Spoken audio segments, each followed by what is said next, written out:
Hello बच्चों आज हम रिमझिम के पाठ 13 के बारे में पढ़ेंगे जिसका नाम है हुदहुद। बच्चों ये पाठ हुदहुद नाम के पक्षी के बारे में है जो देखने में बहुत ही खूबसूरत होता है। इसके सिर पर सुंदर कलगी होती है जो इसकी सुंदरता में 4 चांद लगाती है, यानी उस कलगी की वजह से हुदहुद बहुत सुंदर दिखाई देता है। बच्चों हुदहुद के सिर पर कलगी कैसे आई, इसके पीछे एक कहानी है। उस कहानी को आप ध्यान से सुनिए। एक बार सुलेमान नाम का राजा आकाश में उड़ने वाले उड़न खटोले में बैठकर कहीं जा रहा था। गर्मी का मौसम था। तेज धूप के कारण राजा बहुत परेशान हो गया। उसने देखा कि आकाश में कुछ गिद्ध उड़ रहे हैं। गिद्ध भी पक्षी होते हैं।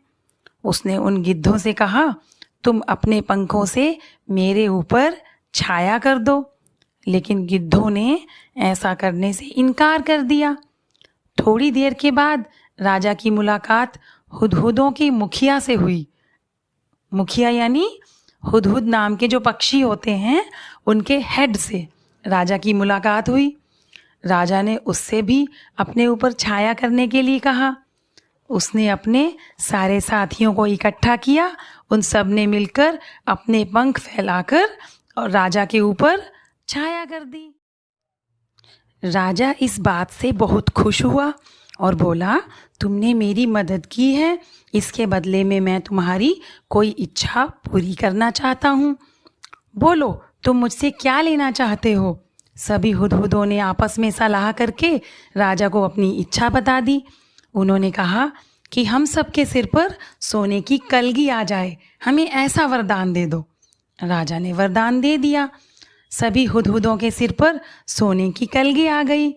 अब जैसे ही लोगों को पता चला कि हुदहुदों के सिर पर सोने की कलगी होती है तो लोगों ने सभी हुदहुदों को मार मार कर उनकी सोने की कलगी निकालना शुरू कर दिया।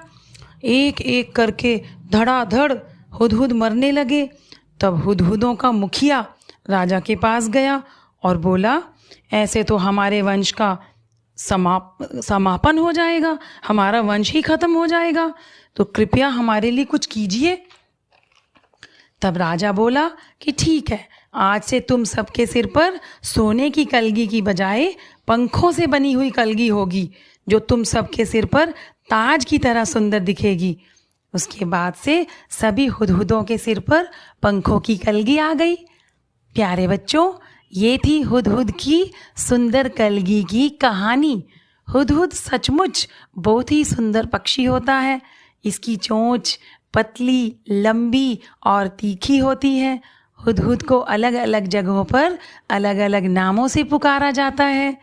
बच्चों ये दूब में से यानी घास में से कीड़े ढूंढ ढूंढ कर खाता है।